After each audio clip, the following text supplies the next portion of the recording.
I never thought the proudest day of my life would become the day I learned exactly what my daughter really thought of me.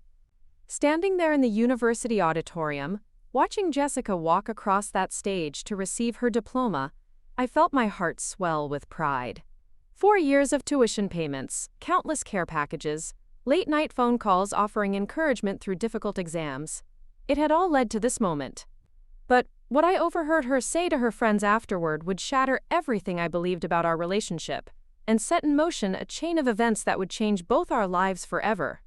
Before we jump back in, tell us where you're tuning in from, and if this story touches you, make sure you're subscribed, because tomorrow I've saved something extra special for you. My name is Catherine Morrison, and at 52, I thought I had done everything right as a single mother. When Jessica's father walked out on us when she was only 8 years old, I made a promise to myself that his absence wouldn't define her future. I worked double shifts at the pharmaceutical company where I'd been employed for nearly 2 decades, sacrificing weekends and social opportunities to ensure Jessica never felt like she was missing out on anything her classmates had. The graduation ceremony at Northwestern University was everything I had dreamed it would be.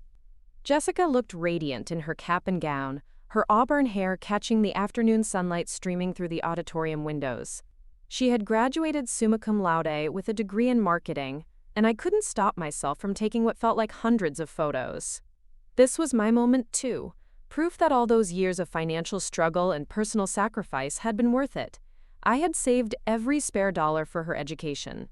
While other women my age were buying new cars or taking vacations, I drove my 15-year-old Honda and spent my holidays working overtime.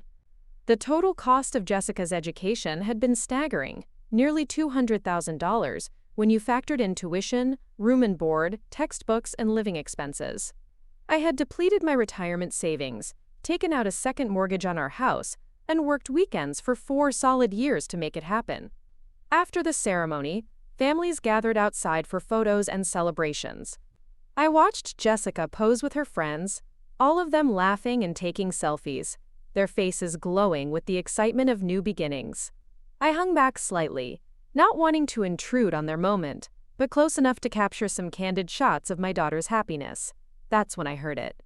Jessica was standing with 3 of her closest friends from college, Madison, Brooke, and Alyssa, girls I had met numerous times during parent weekends and school events. I had always liked them and thought they were good influences on Jessica.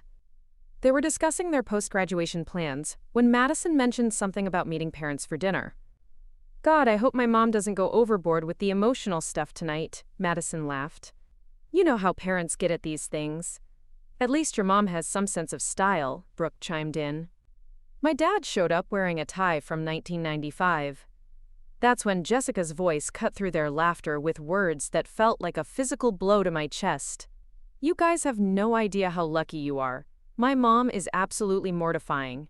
Did you see what she's wearing, that cheap dress from JCPenney and those awful shoes? I've been trying to keep her away from my professors all day because I'm so embarrassed." The girls giggled, but Jessica wasn't finished. "The worst part is how she acts like she's so proud and accomplished. Like, hello, you're a secretary at a drug company. You didn't graduate from Northwestern. I did. But she's going around taking credit like she's the one who earned this degree." My hands started trembling as I stood frozen behind a nearby pillar, my camera hanging uselessly at my side. The dress Jessica was mocking was actually one of my nicest. I had saved for 3 months to buy it specifically for her graduation. I had wanted to look presentable for such an important day. "She keeps talking about how hard she worked to put me through school," Jessica continued, her voice dripping with disdain. "But honestly, isn't that just what parents are supposed to do? She chose to have a kid. It's not like I should be grateful that she did the bare minimum of parental responsibility." Alyssa looked uncomfortable. "Jess, that seems a little harsh. My parents are always talking about how expensive college is." "Please," Jessica scoffed. She loves playing the martyr. "Oh, I worked so hard. I sacrificed so much. It's not like she had anything better to do with her life anyway. At least my success gives her something to brag about to her pathetic coworkers." The cruelty in her voice was unlike anything I had ever heard from my daughter. This wasn't teenage rebellion or momentary frustration. This was genuine contempt. She wasn't just embarrassed by me, she actively resented me. The funniest part, Jessica went on, is that she thinks we're going to have this close relationship now that I'm graduating. She keeps hinting about me moving back home for a while to save money and spend time together. Like I would ever want to go backward to that boring suburban house with her boring suburban life. I'm moving to Chicago next month, and honestly, I'm hoping she'll finally get the hint and give me some space. Madison raised an eyebrow. You haven't told her about the Chicago plan yet? Are you kidding? She'd probably want to visit every weekend. No, I'm going to wait until the last possible minute to tell her, and then I'll make it clear that I need my independence. Hopefully she'll be too hurt to bother me much. My legs felt weak. The Chicago plan? Jessica had been telling me for months that she was still deciding between several job offers, asking for my advice, letting me believe I was part of her decision-making process. Apparently, she had already made her choice and was deliberately keeping me in the dark. You're terrible, Brooke laughed. But I kind of get it. My mom can be clingy too. It's not just clingy, Jessica said. It's pathetic. She has no life outside of me. No friends, no hobbies, no interests. Just work and me. It's suffocating. Sometimes I wonder what would have happened if my dad had stayed. Maybe she would have developed an actual personality, instead of making me her entire identity. The mention of Jessica's father, the man who had abandoned us both, was the final blow. I had spent 14 years trying to be enough for both of us, working myself to exhaustion, to ensure Jessica never felt the absence of her father. And now she was wishing he had stayed so I would have left her alone. I backed away from the pillar, moving carefully so they wouldn't notice me. My chest felt tight, and I struggled to breathe normally. The woman Jessica was describing, pathetic, boring, clingy, was that really how she saw me? Had our entire relationship been a performance on her part? I found a quiet spot near the parking lot and sat on a bench, trying to process what I had just heard. Around me, other families were celebrating, taking pictures, making plans for dinner. Everyone looked so happy, so proud, so connected. Had they all been living the same lie I had been? My phone buzzed with a text from Jessica. Mom, where did you go? Ready for our celebration dinner? I stared at the message, remembering her comment about hoping I'd get the hint and give her space. Our celebration dinner, something I had been looking forward to for weeks, was apparently just another obligation she was enduring. I typed back, something came up at work. Emergency. Have dinner with your friends. We'll celebrate later. It wasn't entirely a lie. There was an emergency, just not the kind she would ever understand. Instead of going to the restaurant where I had made reservations weeks ago, I drove home in a daze. Our house in Evanston felt different as I walked through the front door. The living room walls were covered with Jessica's achievements, honor roll certificates, debate team photos, scholarship awards. My entire home had become a shrine to a daughter who... Preparing and narrating this story took us a lot of time. So if you are enjoying it, subscribe to our channel. It means a lot to us. Now, back to the story. Apparently saw me as nothing more than an embarrassing inconvenience. I sat in my kitchen, still wearing the dress Jessica had mocked, and tried to remember when things had changed between us. Had there been signs I had missed? Moments when her politeness had seemed forced, or her gratitude had felt hollow? Looking back, I could see patterns I had chosen to ignore. The way she always seemed relieved when our phone calls ended. How she rarely invited me to campus events, claiming she was too busy, or that parents weren't really encouraged to attend. The careful way she spoke about her friends, never really including me in stories about her college life. I had interpreted her independence as healthy development, her growing distance as natural maturation. I had been proud of raising a daughter who was confident and self-sufficient. But now I wondered if what I had seen as successful parenting had actually been successful manipulation on her part. My laptop was sitting on the kitchen counter, and I opened it with trembling fingers. I needed to understand exactly what I had sacrificed for someone who saw me as a burden. I pulled up my financial records and started calculating the true cost of Jessica's education. The numbers were staggering when laid out in black and white. Over 4 years, I had spent $198,000 on her education. But that was just the beginning. There were the monthly care packages I sent, probably another $3,000 over 4 years. The spring break trips I funded when she claimed all her friends were going and she didn't want to feel left out, $8,000. The laptop, the sorority fees, the emergency car repairs when she had that accident sophomore year, another $5,000. But the real cost wasn't just financial. I calculated the overtime hours I had worked, the weekends I had given up, the social opportunities I had declined, because I was either working or saving money for Jessica's expenses. I had worked an average of 60 hours per week for 4 years, sacrificing nearly 3,000 hours of my own life. And for what? So my daughter could stand at her graduation and mock my appearance, my job, my entire existence? I thought about Jessica's comment about me not having friends or hobbies or interests. She was right, but not for the reasons she assumed. I had friends once, colleagues I used to meet for happy hour, neighbors I would chat with on weekends. But as Jessica's expenses grew and my work schedule intensified, I had gradually withdrawn from social activities. It wasn't that I didn't have a personality, it was that I had systematically dismantled my own life to build hers. The Chicago job she had mentioned, I wondered what that involved. I opened her laptop, which she had left behind in her childhood bedroom, and felt only a moment's guilt before clicking on her email. If she could discuss my private business with her friends, surely I was entitled to understand what she was planning. Her inbox revealed months of correspondence I knew nothing about. Job applications, apartment searches, even communication with a boyfriend named Trevor that she had never mentioned to me. She had been building an entire life in secret, deliberately excluding me from every decision. One email chain particularly caught my attention. It was between Jessica and a high-end marketing firm in Chicago, discussing a starting salary of $75,000 per year. The position came with full benefits and a signing bonus.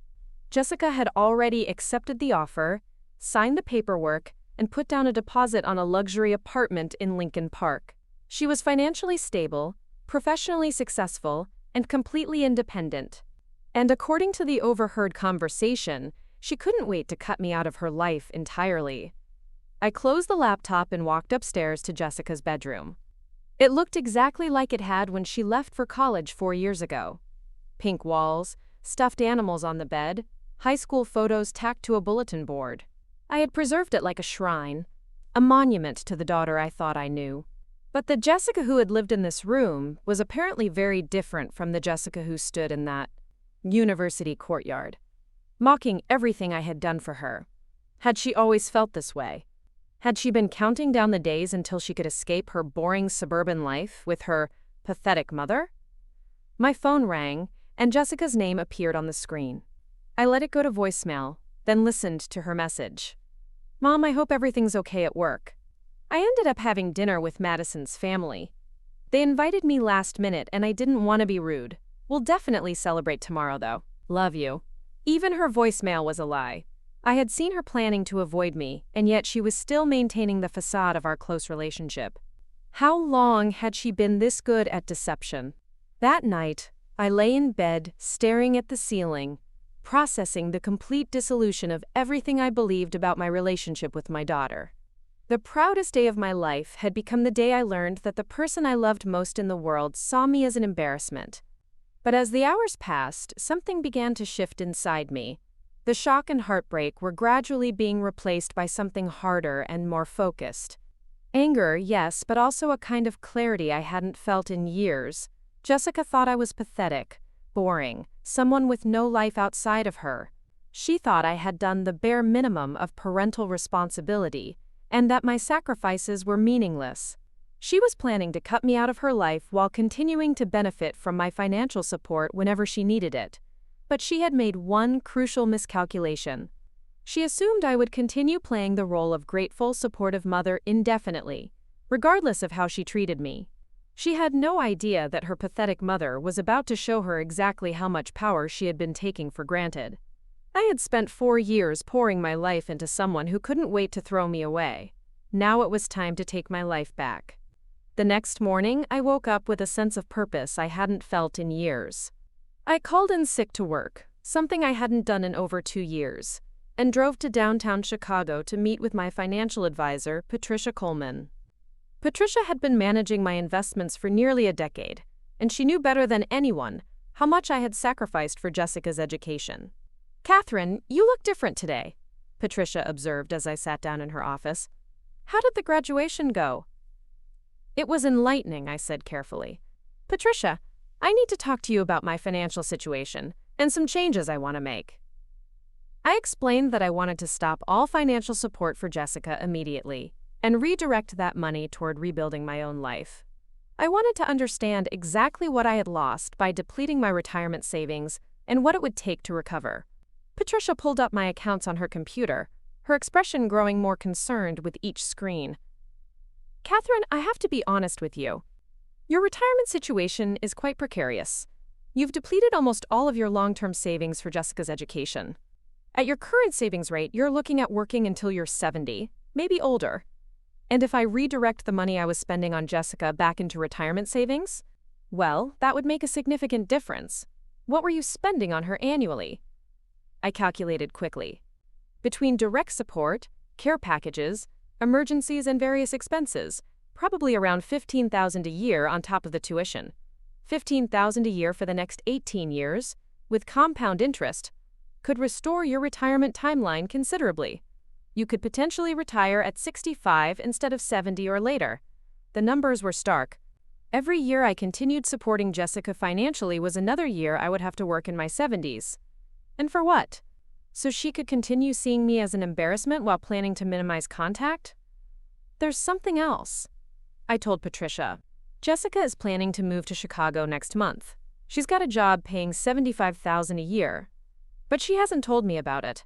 She's been letting me think she's still deciding on offers and might move back home." Patricia's eyebrows rose.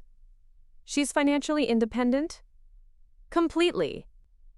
She just doesn't want me to know it because then I might expect an actual relationship instead of being her emergency bank." "Catherine," Patricia said gently, "it sounds like you need to have a serious conversation with your daughter about boundaries and expectations." I shook my head. "I think the time for conversation has passed. I need to focus on protecting myself and rebuilding my own life. Can you help me set up a plan that assumes Jessica will never receive another dollar from me?" We spent 2 hours restructuring my finances. It was sobering to see how much ground I needed to make up, but it was also liberating to imagine a future where my financial decisions were based on my own needs rather than Jessica's wants. When I left Patricia's office, I felt something I hadn't experienced in years: excitement about my own future. For the first time since Jessica started college, I was making plans that had nothing to do with her. My next stop was the Northwestern University financial aid office. I had a specific question, and I wanted to make sure I understood my options completely. The financial aid counselor, a kind woman named Mrs. Roberts, pulled up Jessica's records when I provided the appropriate authorization. "Mrs. Morrison, how can I help you today?" "I need to understand what happens if a parent withdraws financial support after graduation. Are there any ongoing obligations or commitments I need to be aware of?" Mrs. Roberts looked confused. "For a graduated student?" "No, once the degree is conferred, parental financial responsibility ends entirely. Are you concerned about student loans?" "Jessica doesn't have any student loans. I paid everything out of pocket." "Oh, well then there are absolutely no ongoing obligations. The financial relationship between parent and student ends at graduation." Perfect. I had been worried there might be some legal or institutional expectation of continued support. But Jessica's education was complete and paid for. My obligations were fulfilled. "Mrs. Morrison, may I ask why you're concerned about this?" It's unusual for parents to ask about withdrawing support after graduation. I chose my words carefully. I'm reviewing my financial priorities now that Jessica is launching her independent adult life. I want to make sure I understand all my options. That afternoon, I drove to Jessica's apartment near campus to collect the belongings she had left behind. She was out with friends, celebrating her independence, no doubt, so I let myself in with the spare key she had given me. The apartment was a mess, which didn't surprise me. What did surprise me was finding a stack of credit card bills on her desk. Despite her high-paying job offer, Jessica had apparently been living beyond her means during her final semester. She owed nearly $8,000 across 3 different cards.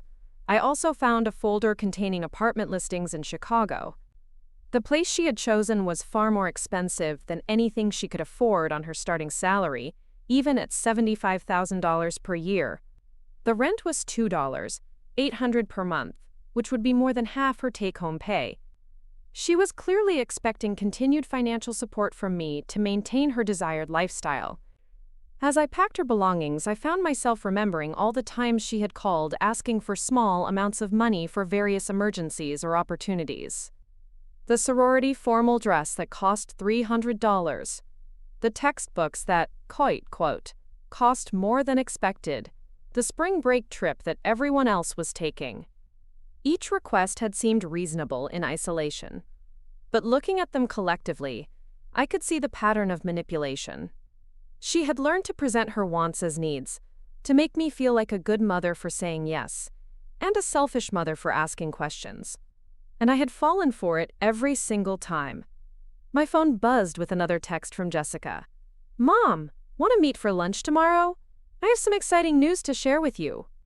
The exciting news was probably the Chicago job, the one she had already accepted but was planning to present as a recent development.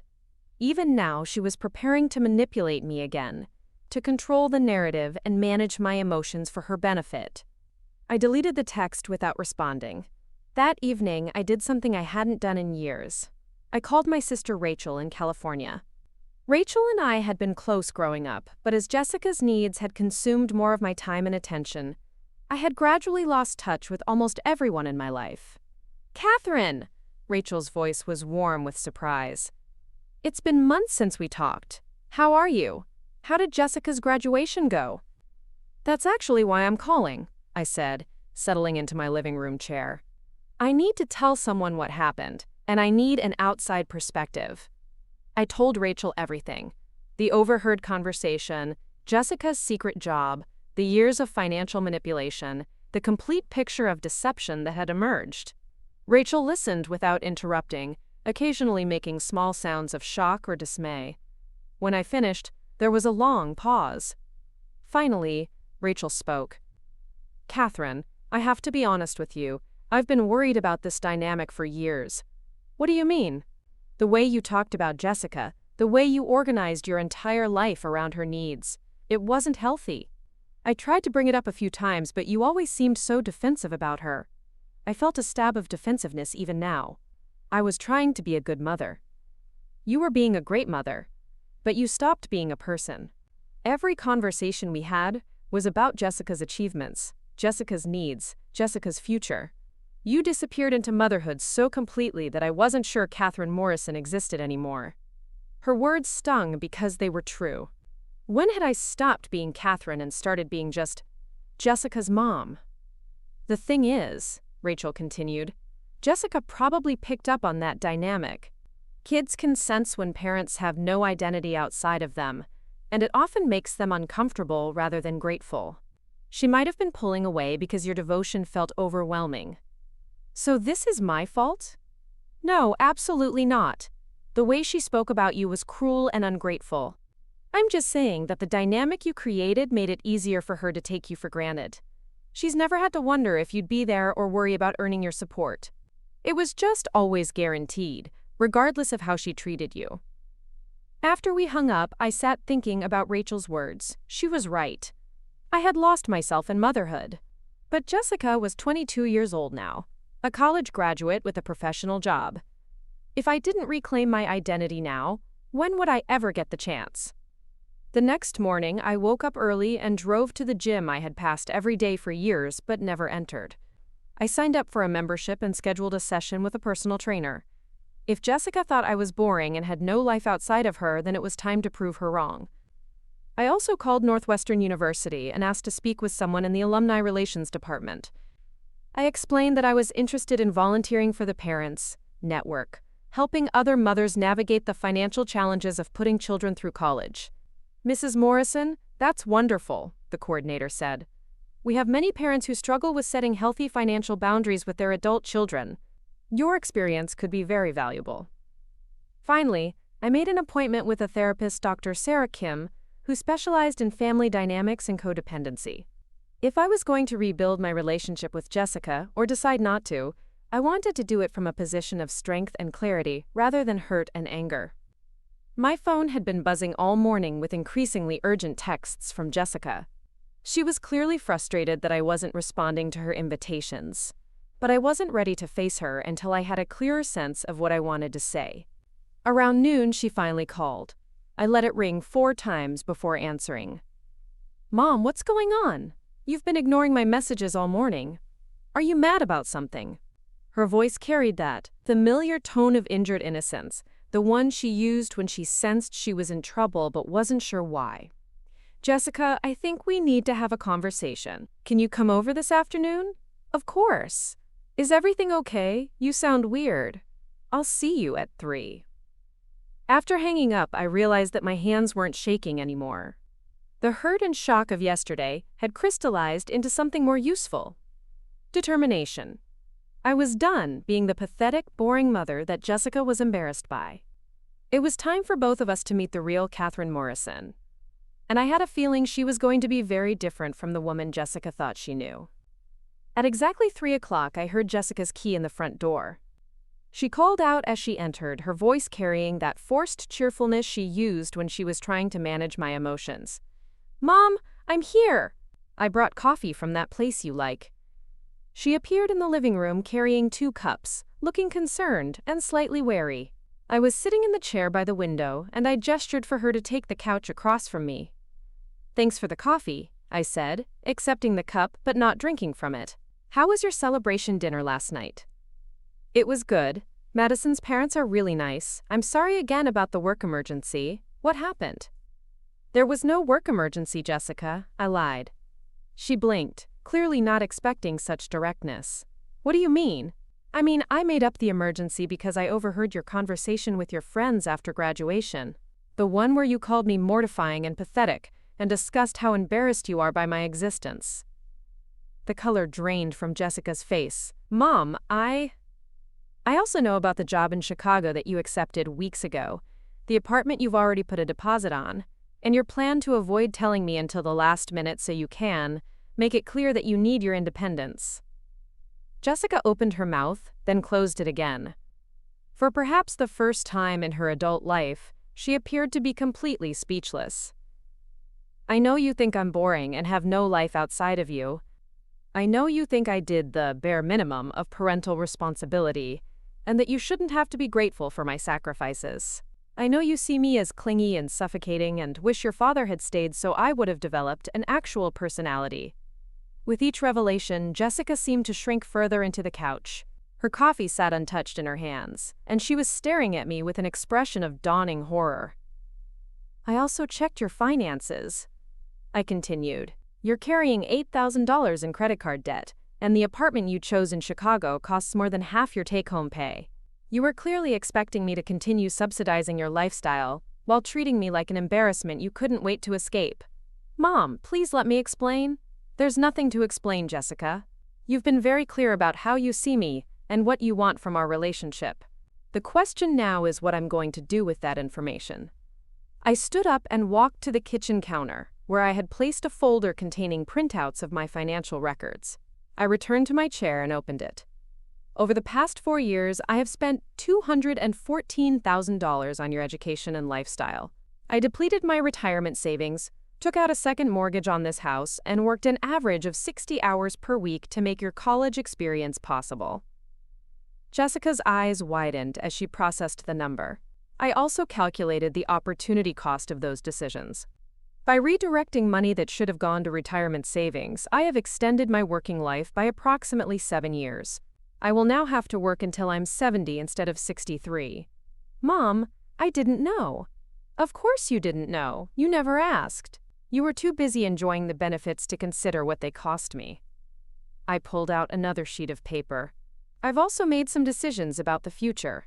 Effective immediately, you will receive no further financial support from me. Not for emergencies, not for help with rent, not for anything. You're a college graduate with a $75,000 salary. You are fully capable of supporting yourself.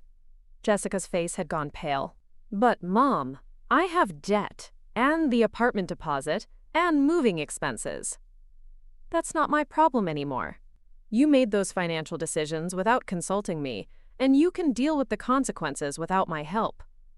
You can't be serious. I'm completely serious. You wanted independence, Jessica. This is what real independence looks like. She set down her coffee cup with shaking hands. Mom, I know I said some horrible things, but I was just blowing off steam with my friends. I didn't mean any of it. Which part didn't you mean? The part where you called me mortifying? The part where you said I have no personality? The part where you discussed how eager you are to cut me out of your life? Or maybe the part where you said I should be grateful that my success gives me something to brag about? Jessica flinched with each example. I was being stupid and immature. I was trying to sound cool in front of my friends. By mocking the woman who sacrificed everything to make your success possible? Yes, and I'm sorry. I'm really, really sorry. It was awful of me, and I know that now. I studied her face, looking for signs of genuine remorse versus strategic damage control. Jessica, let me ask you something. In the past 4 years, how many times have you thanked me for paying your tuition? She looked confused by the question. I don't know. Lots of times. I can tell you exactly. 3 times. Once when you started college, once when you made Dean's List sophomore year, and once last Christmas when you were asking for money for a spring break trip. 3 times in 4 years. I thought you knew I was grateful. How would I know that? You never told me. You never acknowledged the sacrifice. You never asked how I was managing financially, or whether I needed help with anything. Our entire relationship became me giving and you taking, and you seemed to think that was the natural order of things. Jessica was crying now, but I found myself unmoved by her tears. I had cried plenty over the years, when I had to work double shifts to cover her expenses, when I had to cancel plans because I couldn't afford both her needs and my wants, when I realized I had no social life left because every spare moment was devoted to earning money for her education. I can change, she said desperately. I can be better. I can show you how grateful I am. Jessica, you're 22 years old. If you don't understand gratitude and respect by now, it's not something I can teach you. And frankly, I'm done trying. So that's it? You're just gonna cut me off forever because I said some stupid things? I'm not cutting you off. I'm treating you like the independent adult you claim you want to be. You have a college degree I paid for, a job I helped you get by supporting your education, and the skills I spent 22 years helping you develop. You have everything you need to build a successful life. But what about our relationship? What about being family? For the first time since she had arrived, I felt a flicker of my old weakness. The desperate love for my daughter that had driven every decision for the past 14 years. But then I remembered her voice in that courtyard, the casual cruelty with which she had dismissed my entire existence. Jessica, you made it very clear that you don't want a relationship with me. You want a relationship with my bank account. Those are not the same thing. That's not true. Isn't it? When was the last time you called me just to talk, without needing money or help with something? When was the last time you asked about my life, my work, my feelings? When was the last time you treated me like a person rather than a service provider? She opened her mouth to respond, then closed it again. We both knew the answer.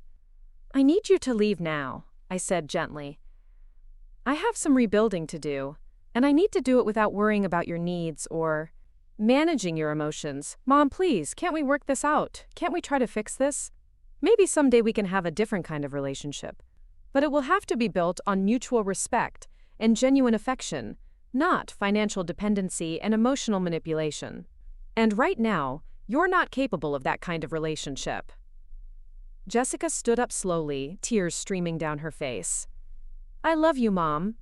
I know I haven't shown it well, but I do love you. I love you too, Jessica. That's why I'm doing this. The dynamic we've had isn't love. It's codependency. I enabled your selfishness, and you took advantage of my desperation for your approval. Neither of us can grow as long as we keep playing those roles."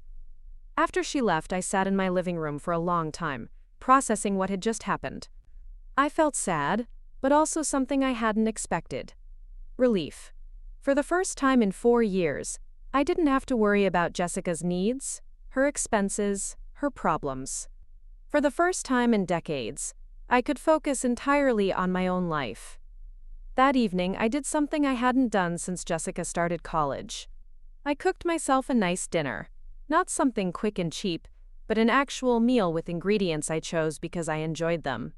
I opened a bottle of wine I had been saving for a special occasion and realized that reclaiming my life was special enough. As I sat at my kitchen table, eating slowly and savoring every bite, I thought about the future. I had 15 years until retirement. 15 years to rebuild my savings, develop hobbies, make friends, travel, fall in love again if I wanted to. 15 years to remember who Catherine Morrison was when she wasn't defined entirely by her role as Jessica's mother. It would be hard. Breaking any addiction was difficult, and I was beginning to understand that my relationship with Jessica had become a kind of addiction, the constant need to give, to fix, to enable, to be needed. But addictions only got worse if you didn't address them. My phone buzzed with a text from Jessica. "Mom, I'm sorry, I know I hurt you badly. I'm going to find a way to make this right." I read the message twice, then deleted it without responding. Making things right would require Jessica to fundamentally change her understanding of our relationship and her own sense of entitlement. It would require her to develop empathy, gratitude, and respect that she had never been required to show before. It would require her to grow up. And for the first time in her life, she was going to have to do that growing without my money, my support, or my emotional management smoothing the way. Whether she succeeded or failed was no longer my responsibility. I was finally free to focus on my own growth, my own happiness, my own life. And despite the pain of the past few days, I couldn't wait to see who I would become. 3 weeks had passed since my confrontation with Jessica, and my life had begun to transform in ways I never could have imagined. The silence from her had been complete. No calls, no texts, no attempts to reach out. Part of me had expected her to try harder to repair the damage, but her absence only confirmed what I had suspected. Without the promise of financial support, I held no real value in her life. The mornings felt different now. Instead of waking up with the familiar weight of worry about Jessica's latest crisis or expense, I found myself experiencing something I had almost forgotten: anticipation for my own day. I had started attending a sunrise yoga class at the community center, something I never would have considered when my schedule revolved entirely around earning money for Jessica's needs. My first session with Dr. Sarah Kim had been more revealing than I expected. She had listened to my story with a kind of professional neutrality that somehow made the betrayal feel less personal and more like a case study in dysfunctional family dynamics. "Catherine," she had said during our second session, "what you're describing is a classic example of enmeshment. You became so focused on Jessica's success that you lost your own identity entirely. The relationship became transactional rather than emotional. But I did it because I loved her," I had protested. Love and enabling are not the same thing. In fact, excessive enabling often prevents the other person from developing crucial life skills. By always rescuing Jessica from consequences, you may have inadvertently stunted her emotional development. Those words had stung, but they also felt liberating. For years, I had carried guilt about whether I was doing enough for Jessica, giving enough, sacrificing enough. The possibility that I had actually given too much, that my generosity had been harmful rather than helpful, reframed everything. My sister Rachel had become a regular phone companion again, and through our conversations, I was rediscovering parts of myself that had been dormant for years. We talked about books, politics, travel destinations, and shared memories from our childhood. For the first time in decades, I was having conversations that had nothing to do with Jessica's needs or achievements. "You sound like yourself again," Rachel had observed during our most recent call. I can hear Catherine in your voice, not just Jessica's mom.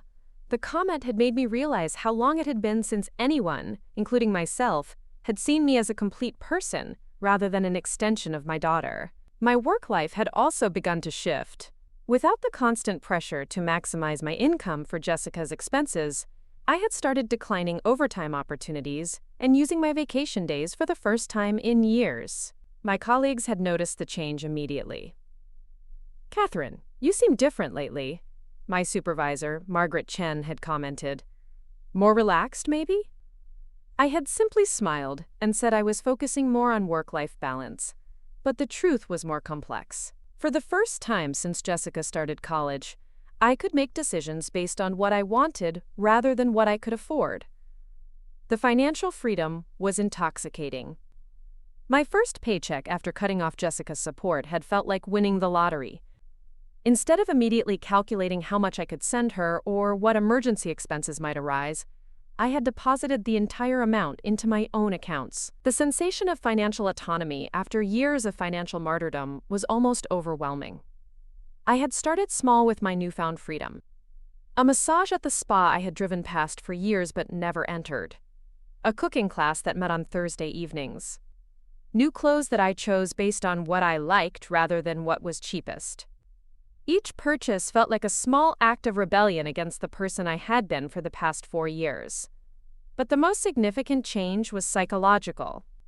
The constant low-level anxiety that had been my companion for years, worry about Jessica's grades, her social life, her expenses, her future, had simply vanished.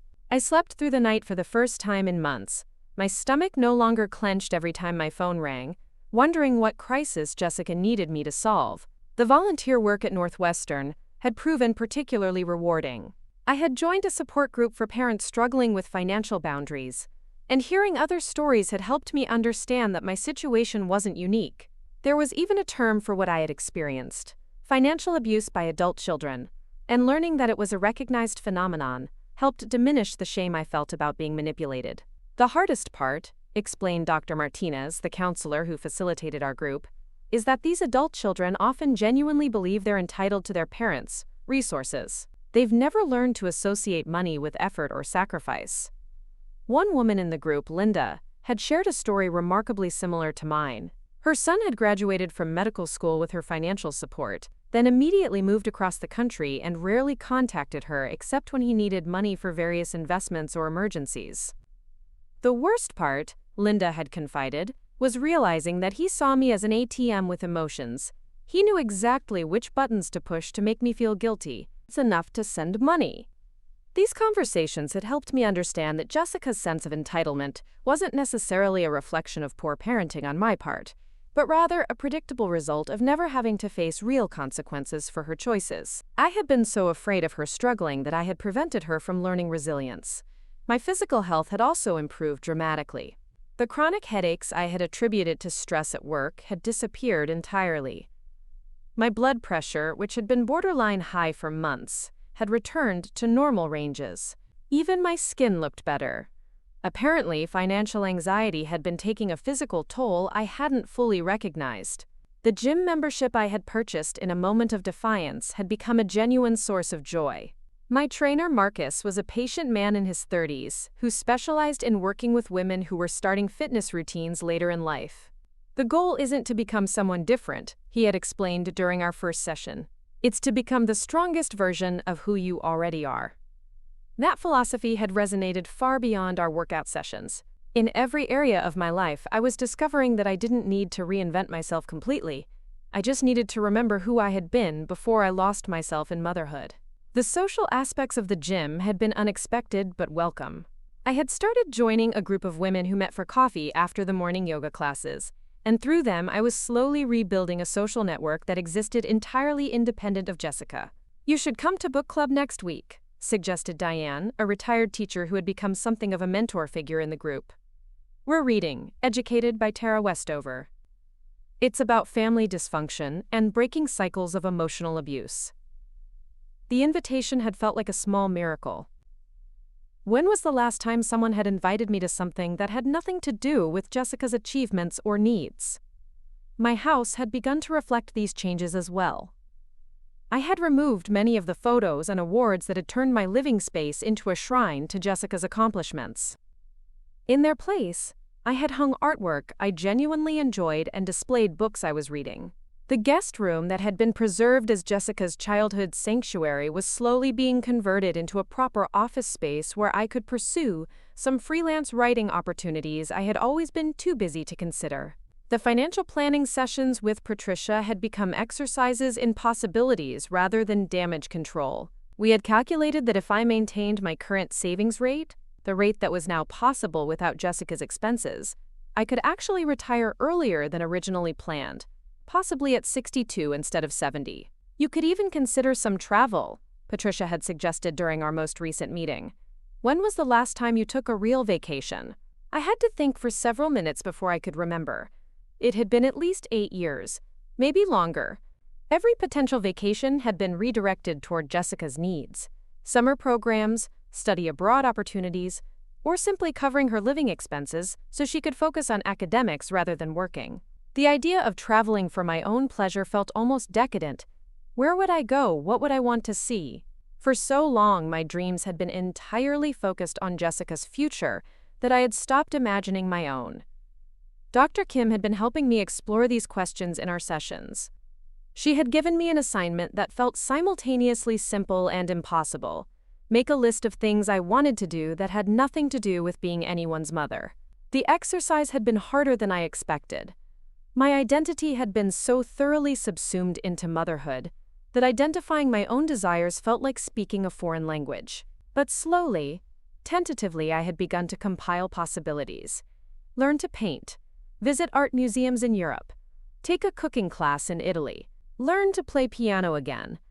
I had been quite good as a teenager, but had sold my piano years ago to help pay for Jessica's high school expenses. Each item on the list felt like a small act of rebellion against the woman I had been for so many years. My relationship with money had also fundamentally shifted. For the first time in decades, I was making financial decisions based on my own values, rather than external pressures. I had donated to charities I cared about, bought organic groceries without calculating the cost difference, and even hired a house cleaner to come twice a month. A luxury I had always dismissed as unnecessary when I could use that money for Jessica instead. The house cleaner, Maria, was a cheerful woman in her 40s who treated her work with obvious pride. Watching her efficient, professional approach to maintaining my home had made me realize how much time and energy I had been spending on tasks that brought me no joy. That time could now be redirected toward activities that actually enriched my life.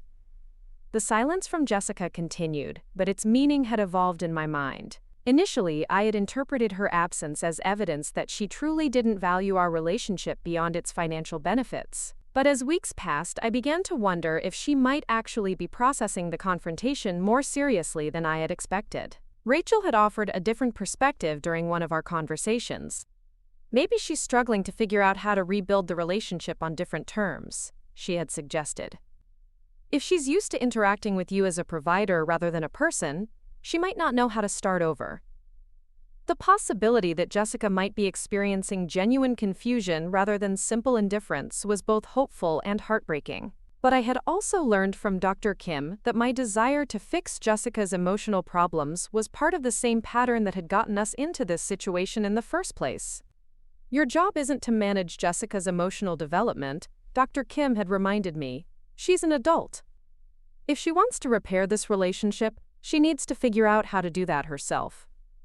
The wisdom of this advice was becoming clearer with each passing day. For years, I had anticipated Jessica's needs, solved her problems before she even recognized them, and cushioned her from every consequence. The result had been a 22-year-old who had never learned to navigate complex emotional situations independently.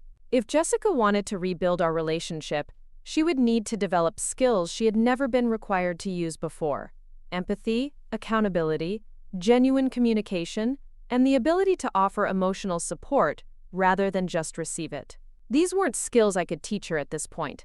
They were lessons she would have to learn through experience.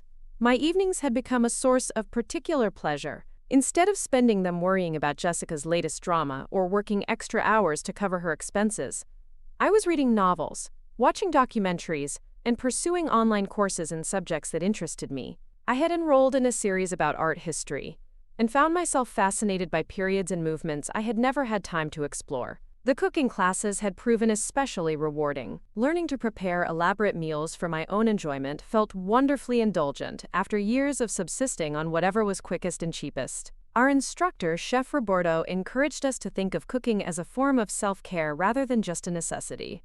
When you cook for yourself with love and attention, he had explained, you're sending yourself the message that you deserve good things.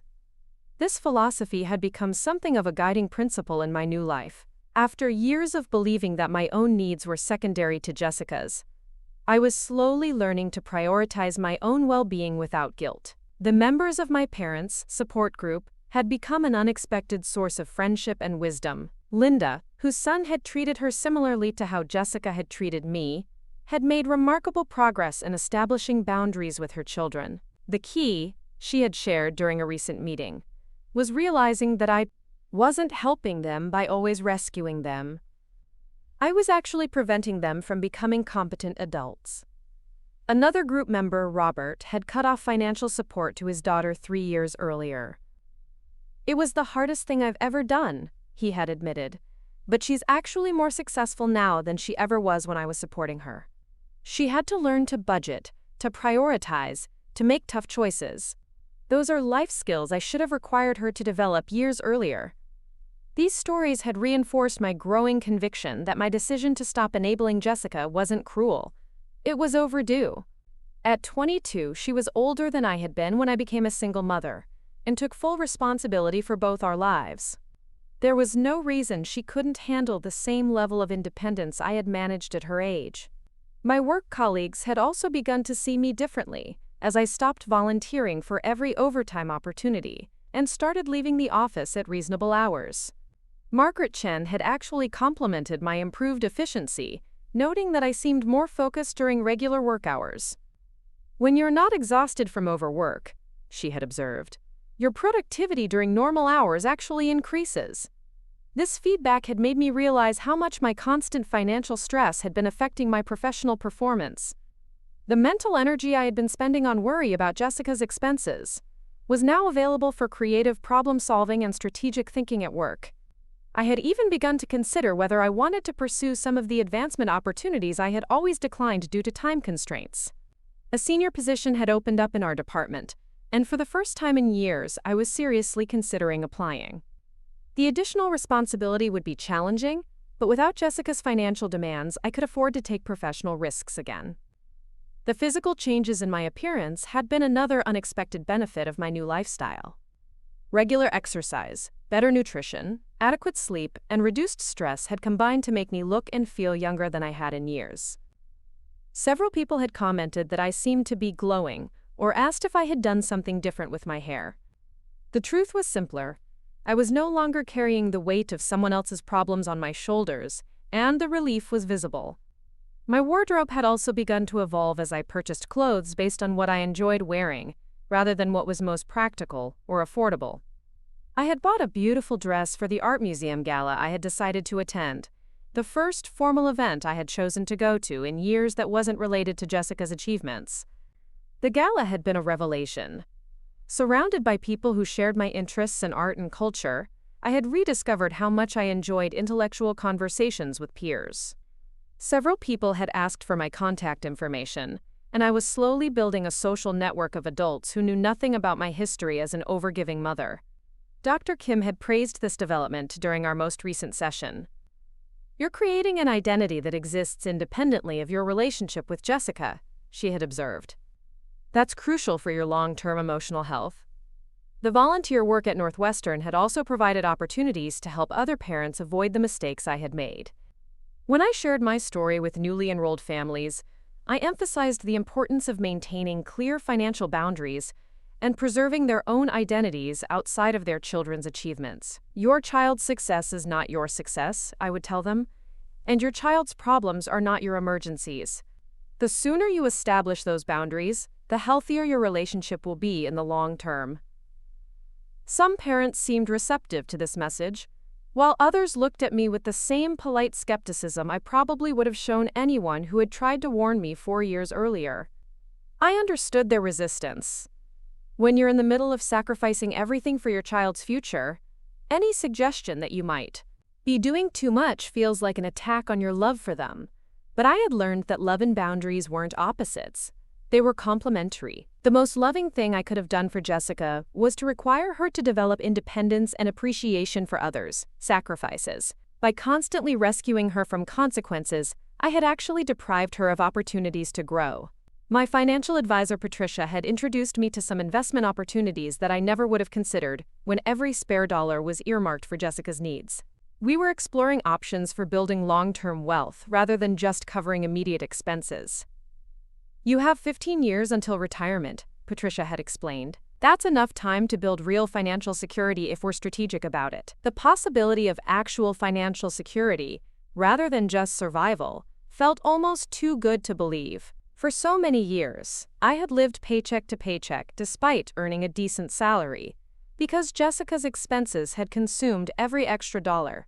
Now, for the first time since she started college, I could think about building wealth rather than just managing debt. I had also started researching travel opportunities for the following year. The idea of taking a real vacation, not a quick weekend trip built around Jessica's schedule, but a genuine adventure chosen entirely for my own pleasure, was both thrilling and terrifying. Where did I want to go? What did I want to see? These questions had been irrelevant for so long that I felt like I was learning a new language. The cooking class had inspired an interest in culinary travel. I found myself reading about food tours in Italy, cooking schools in France, and wine regions in California. The idea of combining learning with travel appealed to the part of me that had always loved education but had never had the opportunity to pursue it for pure enjoyment. My relationship with my house had also transformed. Instead of seeing it as a burden that required expensive maintenance, I was beginning to view it as an asset that could support my future goals. Patricia had suggested that I could use the equity to fund travel or even purchase a smaller home that would be easier to maintain in retirement. "You have options now," she had emphasized.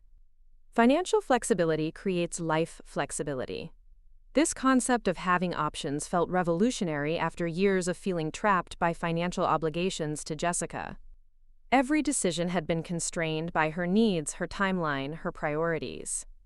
Now I could make choices based on what would make me happy and fulfilled. The support group had also introduced me to resources I hadn't known existed. There were workshops on financial planning for single women, support groups for parents dealing with adult children's entitlement, and even social groups for women rebuilding their identities after major life transitions.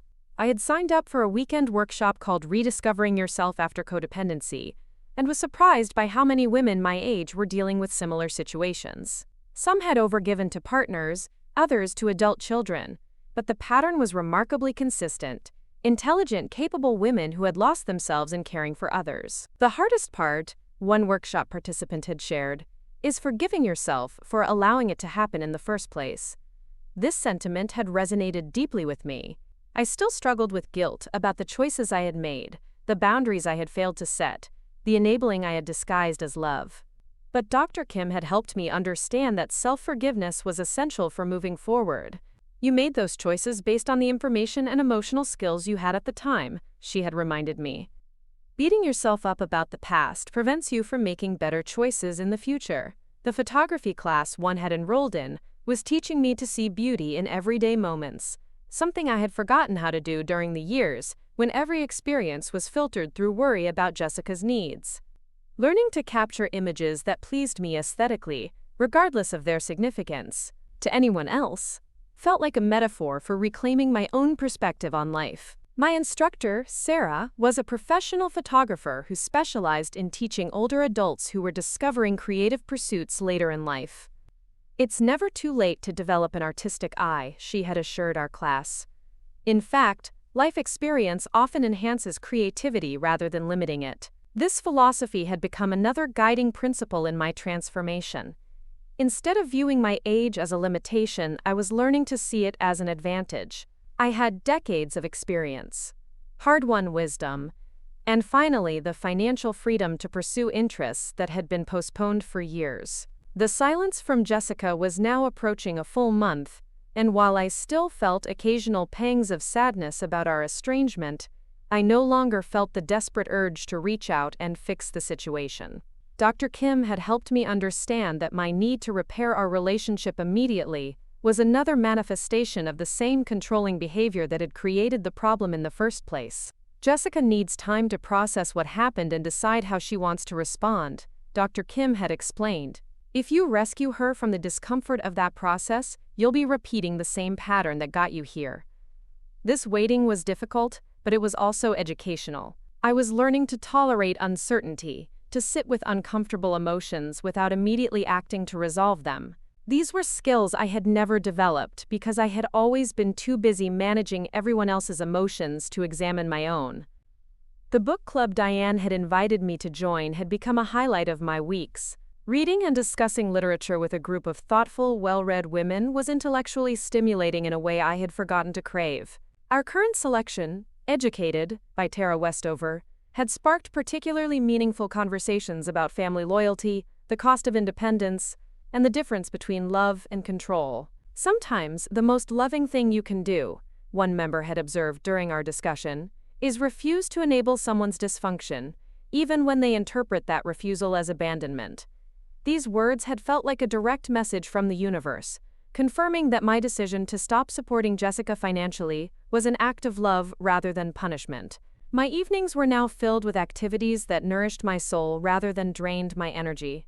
I read novels that transported me to different worlds, watched documentaries that expanded my understanding of history and culture, and worked on photography projects that challenged me to see familiar surroundings with fresh eyes. The woman I was becoming felt both familiar and new, like rediscovering a friend I had lost touch with years ago. She was confident, curious, creative, and capable of making decisions based on her own desires rather than external pressures. She was someone I actually enjoyed spending time with, someone whose company I had missed without realizing it. And for the first time in years, I was excited to see what she would do next. 6 months had passed since that devastating conversation in my living room, and the transformation in my life had been so complete that I sometimes barely recognized the woman I used to be. The anxious, depleted mother who had defined herself entirely through her daughter's achievements felt like a character from someone else's story.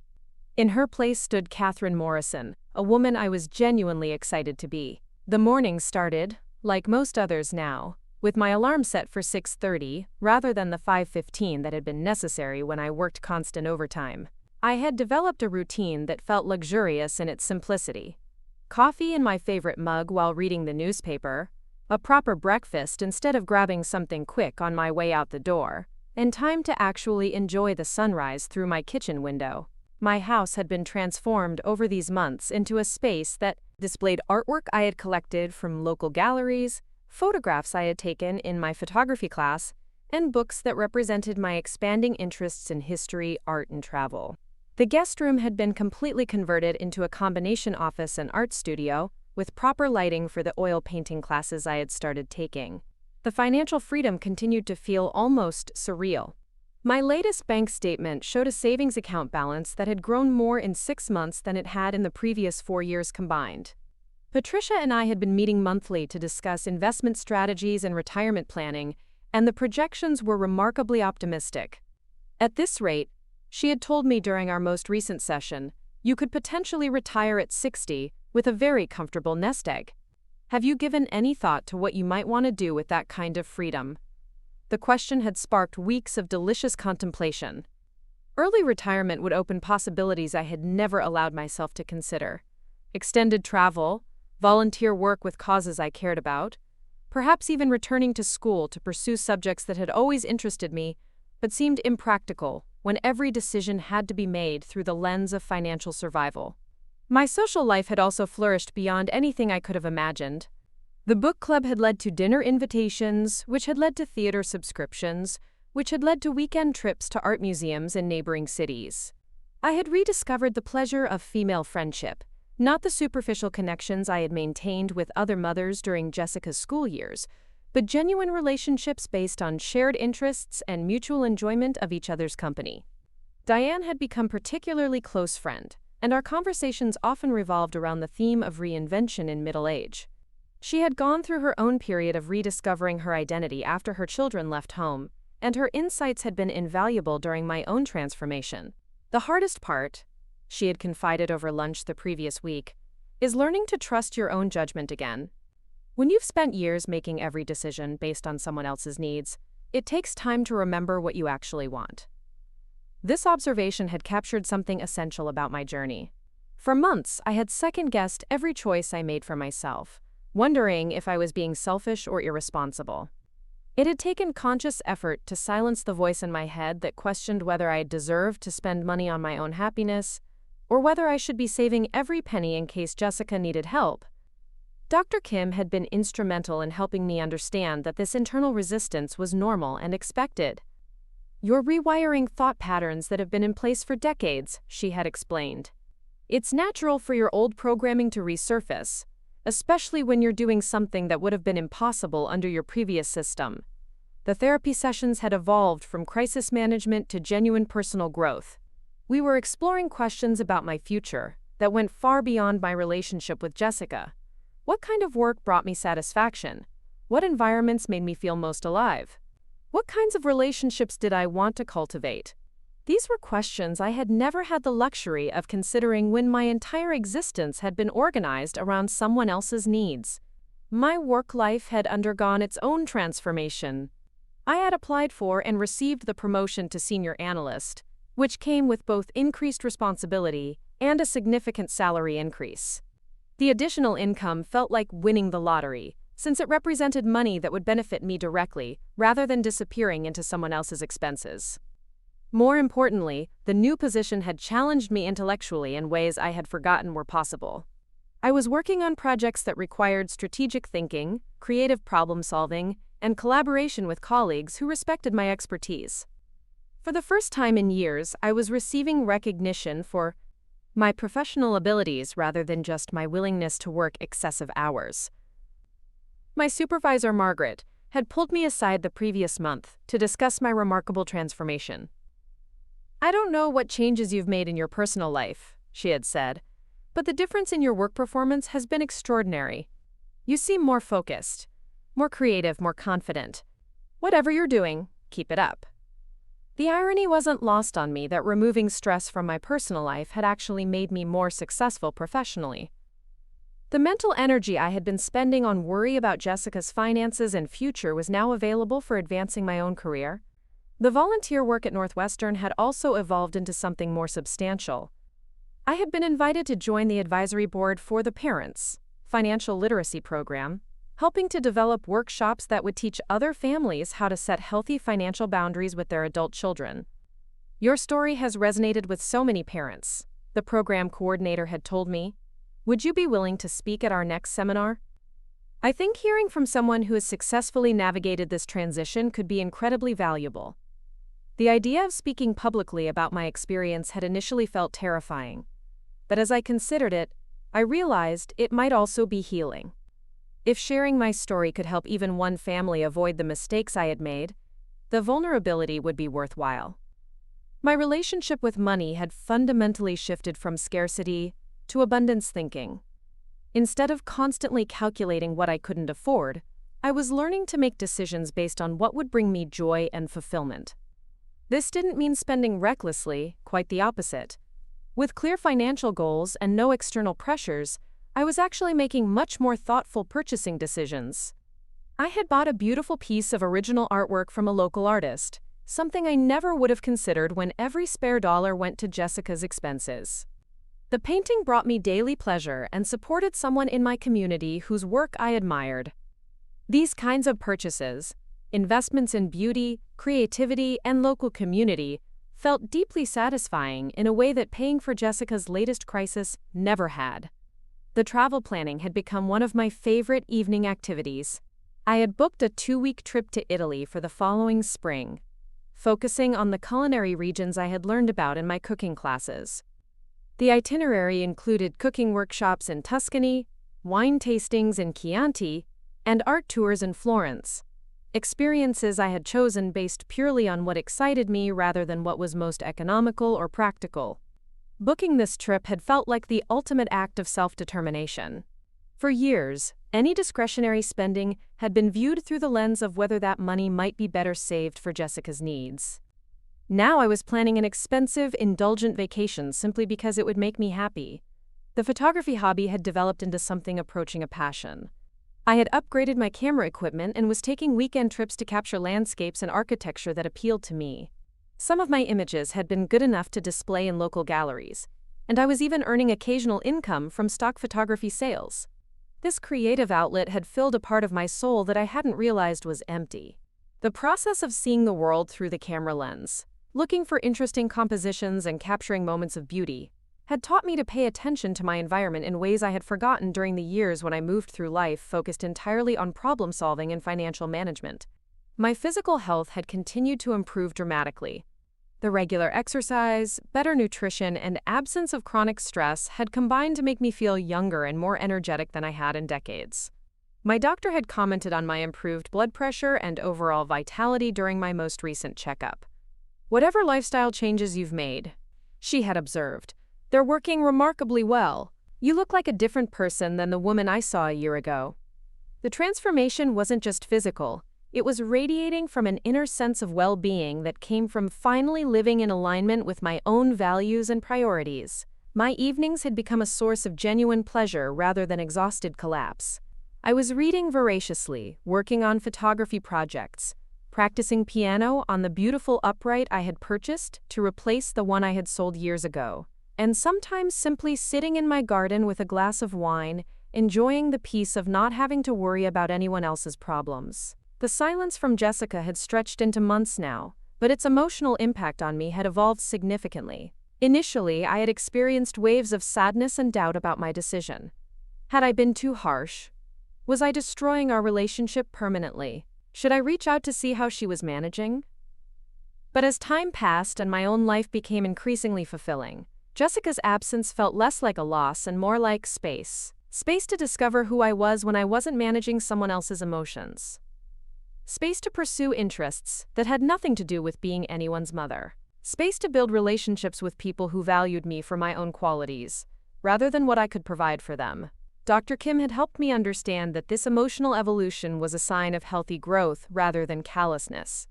"You're developing what we call differentiation," she had explained. "The ability to love someone while not being controlled by their choices or emotions. It's actually the foundation of healthy relationships."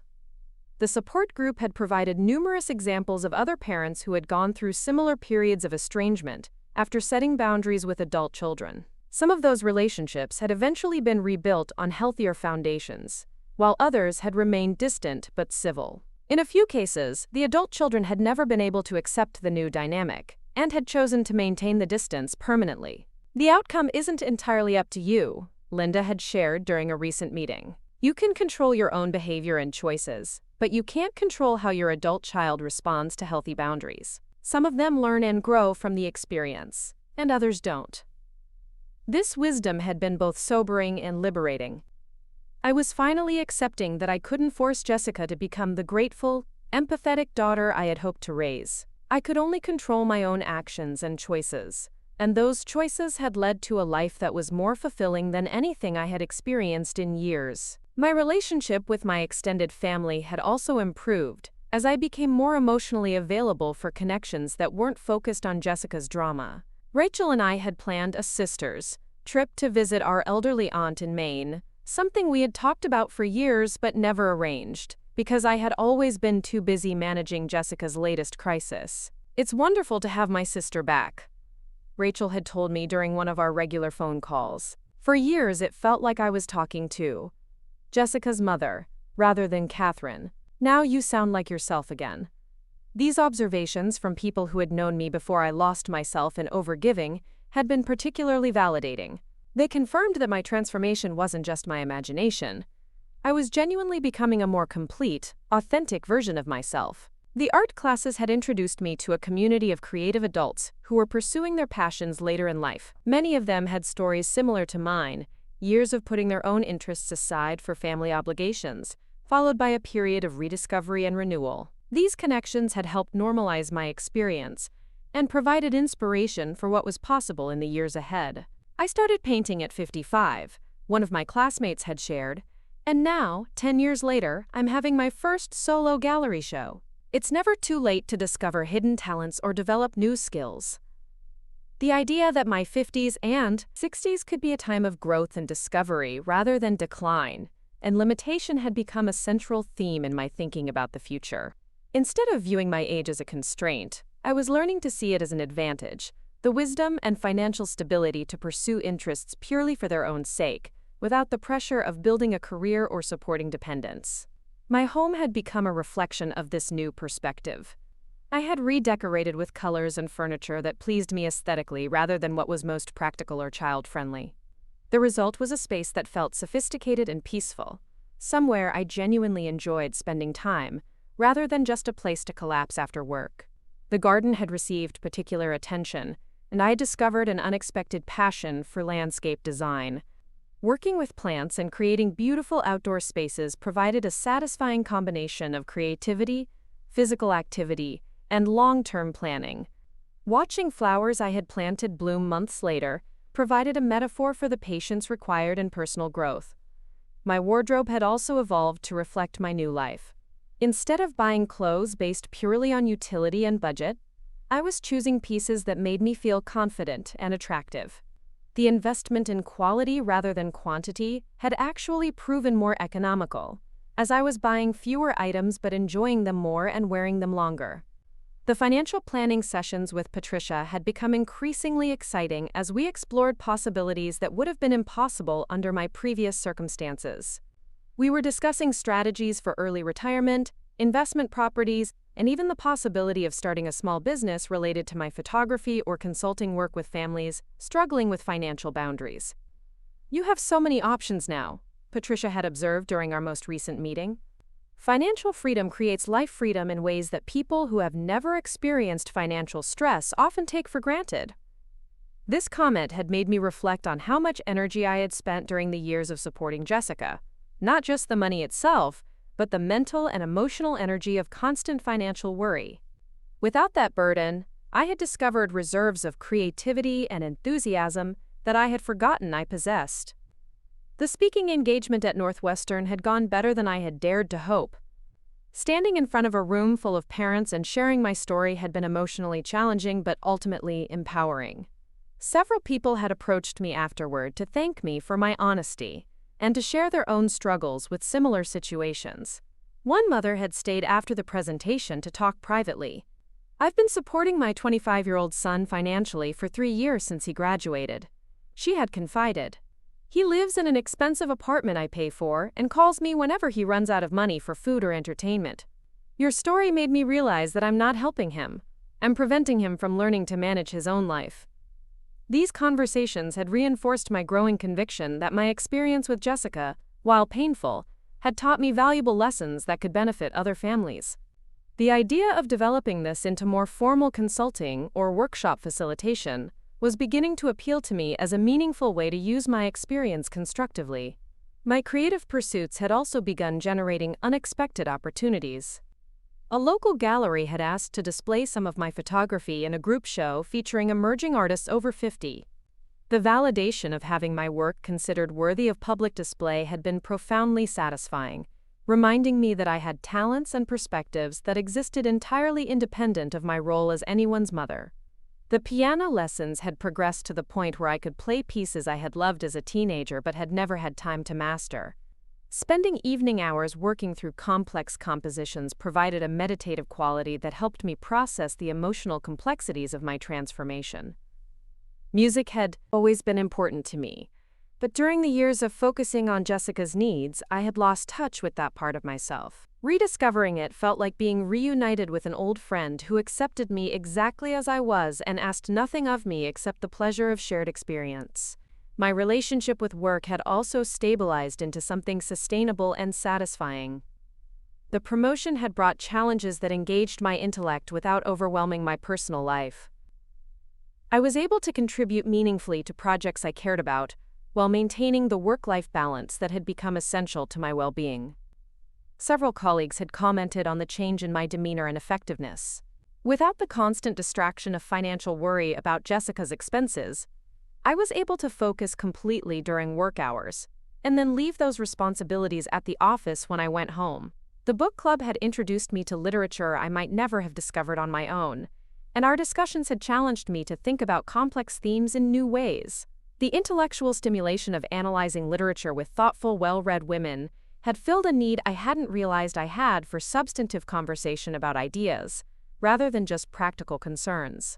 Our current selection was A Man Called Ove by Frederick Backman, and the discussions about the protagonist's journey from isolation to connection had resonated deeply with my own experience of rebuilding social relationships after years of focusing solely on family obligations. The volunteer work had expanded beyond Northwestern to include literacy tutoring at the local library and occasional photography workshops for seniors interested in learning new skills. These activities provided a sense of purpose and community contribution that felt meaningful in ways that writing checks for Jessica's expenses never had. Helping other people develop skills or overcome challenges through my own knowledge and experience was deeply satisfying. It reminded me that I had value to offer the world that went far beyond my ability to provide financial support to family members. My relationship with my house had evolved from seeing it as a burden requiring expensive maintenance to viewing it as an asset that could support my future goals. Patricia and I had discussed options for downsizing to a smaller, more manageable property in a few years, which would free up additional resources for travel and other pursuits. But for now, I was enjoying the process of making the current house truly mine, decorating according to my preferences, creating spaces that supported my hobbies and interests, and maintaining it at a level that pleased me rather than stressing about every expense. The travel planning had become increasingly sophisticated as I learned more about what kinds of experiences I most enjoyed. The Italy trip was just the beginning. I was already researching possibilities for visiting art museums in Russia, taking cooking classes in Thailand, and even going on a photography safari in Kenya. These dreams felt simultaneously extravagant and completely reasonable. I had the financial resources, the time, and the physical health to pursue ambitious travel goals. More importantly, I had finally given myself permission to spend money on experiences that would enrich my life, rather than constantly deferring my own pleasure for someone else's benefit. The silence from Jessica had now lasted 8 months, but my emotional response to it had shifted dramatically. Instead of anxious waiting for contact or guilty second-guessing of my decision, I found myself feeling genuinely curious about what she was learning from the experience of complete financial independence. Was she managing her budget successfully? Had she found ways to pay off her credit card debt? Was she developing the life skills that I had inadvertently prevented her from learning by always solving her problems for her? These questions arose from interest rather than worry. I no longer felt responsible for Jessica's success or failure in managing her adult life. She had received an excellent education, numerous advantages, and every tool she needed to build a successful, independent life. What she did with those resources was now entirely up to her. Dr. Kim had helped me understand that this emotional detachment wasn't indifference, it was healthy differentiation. You can love Jessica and wish her well without being enmeshed in her daily struggles, she had explained. In fact, that kind of love is often more beneficial for adult children than the hovering, rescuing kind of love you used to provide. The support group had provided numerous examples of how adult children had responded to their parents' boundary setting over time. Some had initially reacted with anger and withdrawal, as Jessica had, but had eventually returned to rebuild the relationship on healthier terms. Others had required years to develop the emotional maturity necessary for genuine reciprocal relationships with their parents. The timeline isn't up to you, Robert had reminded the group during a recent meeting. Your job is to maintain healthy boundaries and be open to reconnection if and when your adult child is ready for a different kind of relationship.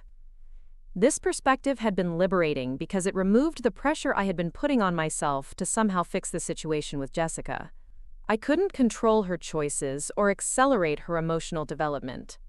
I could only continue building a fulfilling life for myself and remain open to the possibility of future reconciliation on terms that would be healthy for both of us. My morning routine had become a cherished part of each day. Coffee in my favorite mug, reading the newspaper without rushing, perhaps some gentle stretching or meditation before beginning the day's activities. This quiet time for myself had been impossible during the years when I started each day worrying about Jessica's latest crisis or working overtime to cover her expenses. The simple pleasure of having time to think my own thoughts and set my own priorities for the day had become a daily reminder of how much my life had improved since I stopped organizing everything around someone else's needs. On this particular morning, as I sat in my kitchen enjoying the early sunlight and planning my day, a photography walk in the afternoon, dinner with friends from book club in the evening, I realized that I had finally answered the question that had haunted me for months after the confrontation with Jessica. The question had been whether I was being selfish or cruel by withdrawing financial support from my daughter. The answer, I now understood, was that I had been neither selfish nor cruel. I had been necessary. Jessica had needed to learn that relationships required mutual respect, that money came from effort and sacrifice, and that taking advantage of someone's love had consequences. These were lessons I couldn't teach her through lectures or gentle guidance. They could only be learned through experience. Whether she would learn them successfully wasn't up to me. My job had been to stop enabling the behavior that prevented her growth, not to manage her response to that change. As I finished my coffee and prepared to start another day in the life I had built for myself, I felt something I hadn't experienced in years: complete contentment with my own choices. I was living according to my own values, pursuing my own interests, and building relationships based on mutual respect and genuine affection. It had taken losing my relationship with Jessica to discover who Catherine Morrison actually was, when she wasn't defined entirely by motherhood. The woman I had found was someone I genuinely liked and respected, someone who deserved the good life she was finally learning to create. And for the first time in decades, I was excited to see what that woman would accomplish next.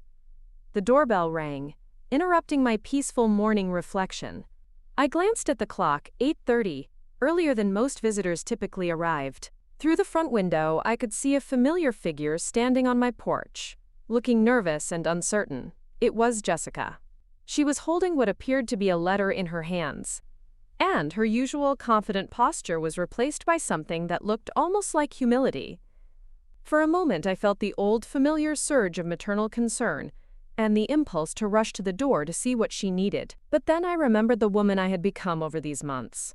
Someone who made thoughtful decisions rather than reactive ones. Someone who maintained boundaries even when they felt uncomfortable. Someone who valued herself enough to proceed carefully in situations that had previously caused her pain. I walked slowly to the front door, pausing to center myself before opening it. Whatever Jessica had come to say, I would listen. But I would listen as Catherine Morrison, a woman who had learned to value herself, rather than as the depleted, grateful mother who had been so easily manipulated before. The conversation we were about to have would determine whether our relationship could be rebuilt on healthier foundations, or whether Jessica still saw me primarily as a resource to be managed, rather than a person to be respected. Either way, I was finally strong enough to handle whatever came next. Up next, you've got 2 more standout stories right on your screen. If this one hit the mark, you won't want to pass these up. Just click and check them out.